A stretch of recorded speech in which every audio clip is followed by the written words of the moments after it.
बिस्मिल्लाहिर्रहमानिर्रहीम। I am Waqas Ahmed. ओ की सीरीज में आज हमारा नेक्स्ट क्वेश्चन है जी, early binding and late binding.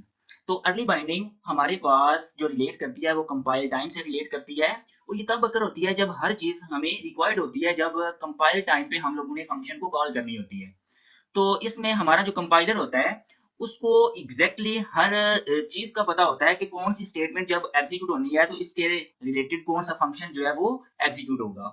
इसके बाद कंपाइलर जो होता है वो चेक भी करता है बाद में कि जो फंक्शंस कॉल हो रहे हैं इसके अकॉर्डिंग जो हमने फंक्शन लिखा हुआ है वही एग्जीक्यूट हो रहा है, कि मेन में जाके जो फंक्शन हम लोग कॉल करते हैं इसमें वो चेक करता है कि जो फंक्शन हम कॉल कर रहे हैं ऊपर से वही फंक्शन कॉल हो रहा है जिसको हम लोग नीचे कॉल कर रहे हैं। और ये एक ऐसा प्रोसेस होता है जिसको हम लोग नॉर्मल प्रोग्राम्स में यूज करते हैं। ये हमारी अर्ली बाइंडिंग होती है। आमतौर पर हम क्लासेस में फंक्शंस बना के उसको मेन में जाके कॉल करते हैं। ये हमारी जो बाइंडिंग होती है इसको हम लोग स्टैटिक बाइंडिंग भी बोलते हैं। तो ये हमारी अर्ली बाइंडिंग होती है। इसके बाद हमारे पास है लेट बाइंडिंग। लेट बाइंडिंग हमारे पास ऐसी बाइंडिंग होती है जो कि एग्जीक्यूशन टाइम से रिलेट करती है। और इसमें हमारे पास जो इंफॉर्मेशन होती है किसी भी फंक्शन को कॉल करने के लिए वो एग्जीक्यूशन टाइम पे जो है वो डिसाइड होती है। और कंपाइलर जो होता है उसको किसी भी चीज का पहले से पता नहीं होता कि जब भी कोई फंक्शन एग्जीक्यूट होना होता है तो उसको कंपाइल टाइम पे से पहले उसको कोई पता नहीं होता बिल्कुल भी। और हमारे पास जो यूज ऑफ वर्चुअल फंक्शंस है जो कि प्रीवियस लेक्चर में हम लोग डिटेल से डिस्कस कर चुके हैं कि हमारे पास वर्चुअल फंक्शन क्या होता है, सेम इसी की लेट बाइंडिंग की जो है वो एक एग्जांपल है। इसको हम लोग डायनामिक बाइंडिंग भी बोलते हैं, जबकि हमारे पास जो अर्ली बाइंडिंग होती है हम लोग उसको स्टैटिक बाइंडिंग भी बोलते हैं। तो हम लोग चेक करते हैं डेव एक्सप्रेस में जाके किस तरह हम लोग एक फंक्शन बनाते हैं, फंक्शंस बना के किस तरह हम लोग क्लासेस बना के और किस तरह हम वर्चुअल फंक्शन को इंप्लीमेंट करते हैं। पहले प्रोग्राम्स में भी हम वर्चुअल फंक्शन को यूज कर चुके हैं। आज हम एक दफा फिर जो है वो इसको इंप्लीमेंट करते हैं कि यहाँ पे हम लोग एक क्लास बनाते हैं। क्लास का नाम हम लोग एमसीएस रख लेते हैं। और एमसीएस के बाद हम लोग इसमें फंक्शन बना लेते हैं। फंक्शन हम जो बनाते हैं वो सेम नेम से हम लोग बनाएंगे, जितने भी क्लासेस हमारे पास होगी इनमें सेम नेम से फंक्शन बनाएंगे। इसमें फॉर एग्जांपल हम लोग फंक्शन का नाम वाइड डिस्प्ले रख लेते हैं। वाइड डिस्प्ले के नाम से हम लोगों ने फंक्शन बना लिया। और फंक्शन के बाद हम लोगों ने बॉडी में इसमें सी आउट करवा देते हैं। सी आउट इसमें करवा देते हैं कि I am from MCS, I am from MCS. इसके बाद हम लोग यहाँ पे एंड लाइन को राइट कर देते हैं। एंड लाइन को राइट कर दिया। इसके बाद हम लोग यहाँ पे साथ इसके वर्चुअल का कीवर्ड यूज कर लेते हैं, चूंकि हम लोग में लेट बाइंडिंग को इंप्लीमेंट करना है। तो लेट बाइंडिंग हमारे पास होती है वर्चुअल फंक्शन को इंप्लीमेंट करते हैं तब हमारे पास आती है। इसके बाद नेक्स्ट वन हम एक सेकंड क्लास बनाते हैं। इस क्लास का नाम हम लोग बी एस सी एस रख लेते हैं। बी एस सी एस इसका नाम रख लेते हैं। इसके बाद हम लोग सेम इसी तरह इसमें भी फंक्शन बना लेते हैं। सेम इसी तरह हम लोगों ने इसमें भी फंक्शन बना लिया। और फंक्शन में हम लोग वाइड डिस्प्ले का नाम लिखेंगे, सेम डिस्प्ले का नाम लिखते हैं इसमें भी। इसके बाद हम लोग इसमें प्रिंट करवा देते हैं जी सी आउट। सी आउट इसमें प्रिंट करवा देते हैं कि I am from B S C S. इसके बाद यहाँ पे हम लोग एंड लाइन को राइट कर देते हैं, क्योंकि हम लोगों ने वर्चुअल फंक्शन को इंप्लीमेंट करना है। इसके बाद हम लोग इसके साथ ये जो लिखी हुई है क्लास, साथ हम लोग क्या करते हैं दूसरी क्लास को पेरेंट क्लास को साथ लिख लेते हैं पब्लिक। पब्लिक लिखा, साथ हम लोग एमसीएस राइट कर देते हैं। इसके बाद हम लोग नीचे आएंगे, थर्ड क्लास बनाएंगे एक। इसमें हम लोग क्लास का नाम फॉर एग्जांपल यहाँ पे बीबीए रख लेते हैं, और साथ हम लोग पब्लिक राइट कर देते हैं। पब्लिक राइट करने के बाद साथ हम लोग एमसीएस राइट करेंगे जो हमारी पेरेंट क्लास है। इसके बाद इसकी बॉडी लिखेंगे हम लोग। बॉडी लिखने के बाद हम लोगों ने यहाँ पे भी फंक्शन बनाना है। यहाँ पे भी हम लोग फंक्शन बनाने के लिए पब्लिक लिखा। पब्लिक के बाद हम लोग वाइड डिस्प्ले सेम नाम से फंक्शन बनाएंगे। वाइड डिस्प्ले डिस्प्ले हमने राइट किया, और इसके बाद हमने ये फंक्शन को कंप्लीट किया। इस फंक्शन में हम लोग सी आउट करवा देते हैं जी I am from I am from I am from BBA. ये हम लोग इसमें प्रिंट करवा देते हैं, साथ हैंड लाइन लिख देते हैं।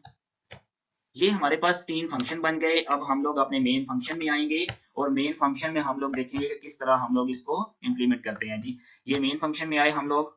अब यहाँ पे हम लोग पहले ऑब्जेक्ट क्रिएट करेंगे, और ऑब्जेक्ट के लिए हम लोग यहाँ पे पॉइंटर जो है वो राइट करेंगे। एमसीएस हमारी क्लास का नेम था। इसके बाद हम लोगों ने स्टैटिक सिंबल को यूज किया। पॉइंटर हम लोगों ने नाम रखा अपने पॉइंटर का, कोई भी रख सकते हैं। साथ हम लोग एक अरे डिक्लेयर कर लेते हैं 5 नंबर्स की। इसमें 5 हमारे पास जो है वो इनपुट हम लोग ले सकेंगे।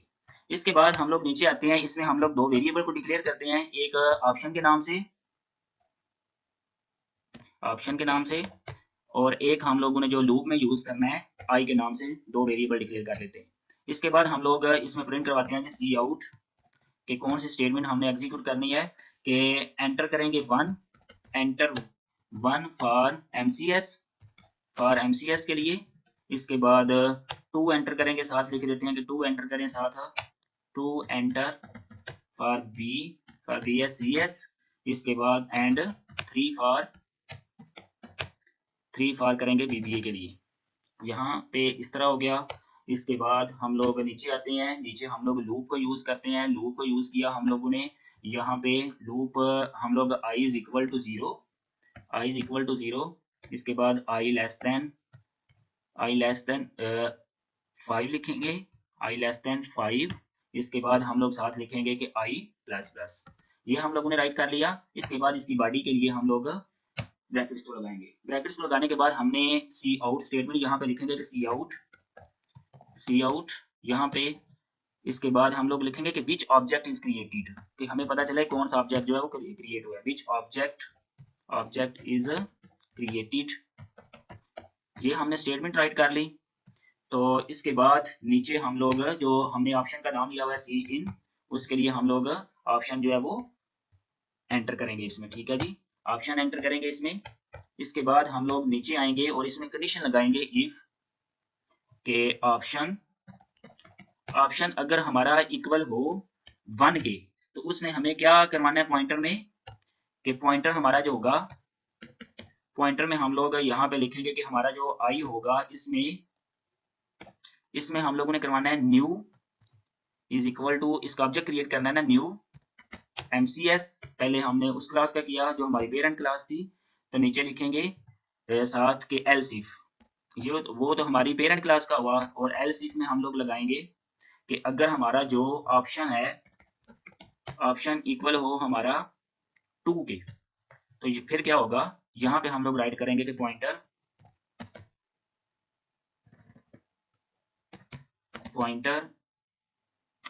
इसमें आई राइट करेंगे, चूंकि हमने टोटल 5 नंबर लिए हुए हैं। तो हम लोग यहाँ पे लिखेंगे कि new B S C S is equal to new B S C S, ये उस क्लास का ऑब्जेक्ट क्रिएट हो गया। इसके बाद हम लोग एल्स पार्ट में आके सिर्फ लिख देते हैं कि एल्स पॉइंटर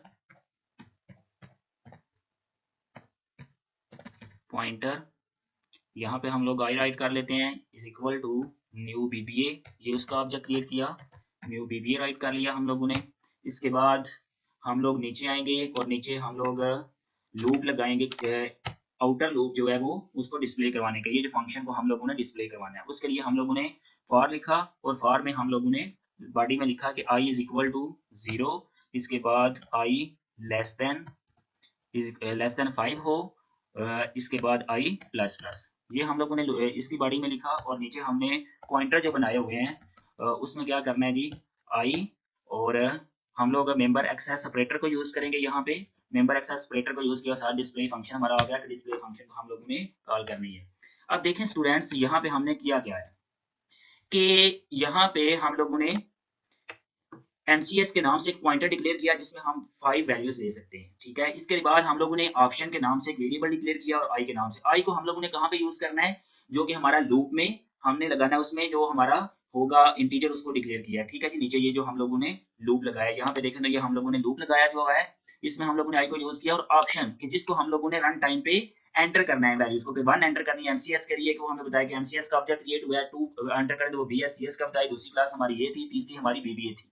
इसके बाद सी आउट करवाया कि कौन सा ऑब्जेक्ट क्रिएट हुआ है, ऑप्शन दिया, हम लोग उसको ऑप्शन देंगे और 1 और 2 और 3 में से होगा ऑप्शन। ठीक है जी, इसके बाद हम लोगों ने जितनी भी हमारी क्लासेस थी उनमें कंडीशन लगा दी कि अगर ऑप्शन 1 के इक्वल आता है तो हमारी कौन सी क्लास का ऑब्जेक्ट क्रिएट होगा, एमसीएस का। अगर 1 हम लोग एंटर करेंगे, अगर हम लोग इसमें 2 एंटर करते हैं तो वो हमारे पास किसका होगा, बीएससीएस का होगा। एल्स पार्ट में हमने लिखा आगे कि ये हमारे पास कौन सा होगा, बीबीए का। और इसके बाद हम लोगों ने क्या किया, फंक्शन को डिस्प्ले का बनाया हुआ है, उसको मेंबर एक्सेस सेपरेटर को यूज करते हुए हम लोगों ने कर दिया। ये हमारे पास लेट बाइंडिंग।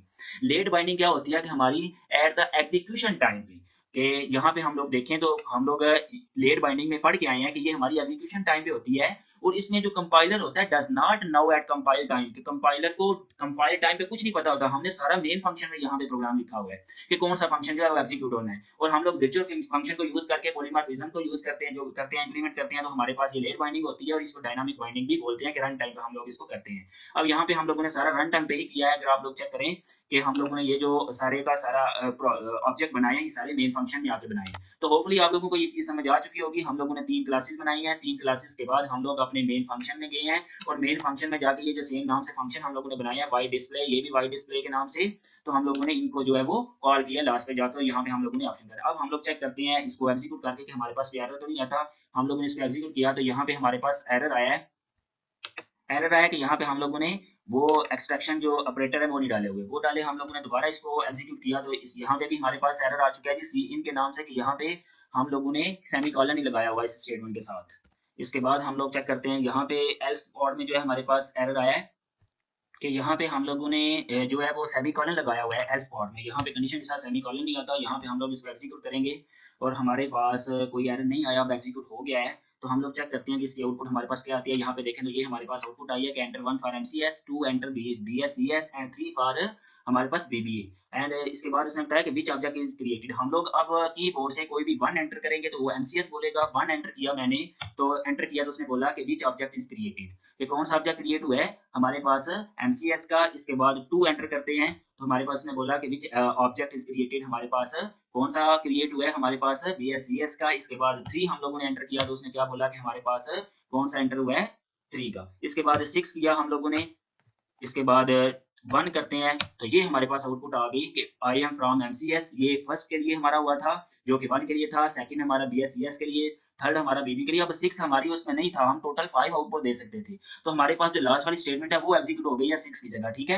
अगर हम लोगों ने 6 की जगह इसको एग्जीक्यूट करना चाह रहे हैं तो हम लोग इसकी जगह कोई भी राइट कर सकते हैं। इसके बाद 1 हमारा दोबारा एमसीएस के लिए था तो हम लोगों ने एमसीएस राइट कर दिया। होपफुली आप लोगों को ये चीज समझ आ चुकी होगी कि देखिए हम लोगों ने 1 एंटर करना था एमसीएस के लिए, सेकंड 2 एंटर करना था बीएससीएस के लिए, 3 एंटर करना था किसके लिए बीबीए के लिए। हम लोग एंटर करते गए तो बाद में हमें उसने बताया कि जो 1 एंटर किया था वो एमसीएस का ऑब्जेक्ट क्रिएट हुआ था, 2 एंटर किया था बीएससीएस का हुआ था, और जो आपने 6 किया है या 3 किया है वो बीबीए का, और लास्ट में दोबारा मैंने 1 एंटर किया था। टोटल 5 वैल्यू मैंने एंटर की थी। इसके बाद हमें उसने आउटपुट दी है। तो होपफुली आप लोगों को ये चीज समझ आ चुकी होगी। दोबारा एक प्रोग्राम को रिव्यू कर देते हैं। स्टूडेंट्स, हमने 3 क्लासेस बनाई एमसीएस के नाम से, इसमें वर्चुअल का फंक्शन बनाया, ठीक है। इसमें हम लोगों ने इसकी बॉडी राइट की। इसके बाद हम लोगों ने बीएससीएस के नाम से फंक्शन बनाया और इसमें हमने बॉडी राइट की। इसके बाद हम लोगों ने बीबीए के नाम से एक क्लास बनाई और उसमें फंक्शन बनाया वाई डिस्प्ले के नाम से सेम, ठीक है जी। इसके बाद हम लोग मेन फंक्शन में आए। मेन फंक्शन में आके हम लोगों ने पॉइंटर लिया 5 कि हम लोग 5 उसमें इनपुट दे सकते हैं। इसमें हम लोगों ने किया कि 1 एंटर करते हैं एमसीएस के लिए कि जो जो एंटर करते जाएंगे हमें बताता जाएगा। इसमें हमने लूप लगाया कि वो ऑप्शन हमसे मांगे और ऑप्शन में हम लोगों ने कंडीशन लगाई और कंडीशन में लगा के हम लोगों ने उसको ऑप्शन बताए और ऑप्शन बताने के बाद हमने देखा कि हमने डिस्प्ले फंक्शन को कॉल कर दी जो कि सेम नेम से हमारे फंक्शन थे और वर्चुअल फंक्शन था। तो ये हमारी होती है लेट बाइंडिंग के सारी की सारी एग्जीक्यूशन टाइम पे उसको पता चला है, पहले कंपाइलेशन टाइम पे उसको कोई भी चीज का पता नहीं चला। तो नेक्स्ट तक के लिए खुदा हाफिज़। होपफुली आप लोगों को ये चीज समझ आ चुकी होगी। अपना ख्याल रखिएगा। अगर किसी चीज की आपको समझ नहीं आती तो आप लोग कमेंट कर सकते हैं। अल्लाह हाफिज़।